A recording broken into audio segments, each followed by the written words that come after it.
భక్తులకు మెరుగైన సేవలు అందించేందుకు టీటీడీ ఫీడ్బ్యాక్ విధానాన్ని ప్రవేశపెట్టింది. భక్తులు తమ అభిప్రాయాలను వాట్సాప్ ద్వారా సులభంగా తెలియజేసేలా నూతన పద్ధతికి శ్రీకారం చుట్టింది. దీనికోసం తిరుమల తిరుపతిలోని పలు ముఖ్యమైన ప్రాంతాల్లో క్యూఆర్ కోడ్ బోర్డులను ఏర్పాటు చేశారు.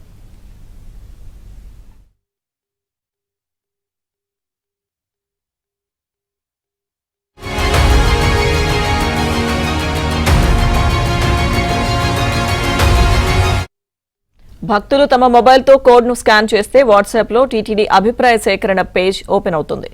అందులోకి ప్రవేశించిన వెంటనే భక్తులు తమ పేరు నమోదు చేసి టీటీడీకి సంబంధించిన అన్నప్రసాదం, శుభ్రత, కళ్యాణకట్ట, లడ్డూ ప్రసాదం, లగేజ్, దర్శన అనుభవం, క్యూలైన్, గదులు వంటి ఆప్షన్లు ఎంచుకోవాలి.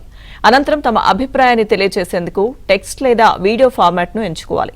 తర్వాత సేవా ప్రమాణాన్ని ఉత్తమం, సగటు, మరింత మెరుగుపరచాలి, బాగాలేదు అని రేటింగ్ ఇవ్వచ్చు.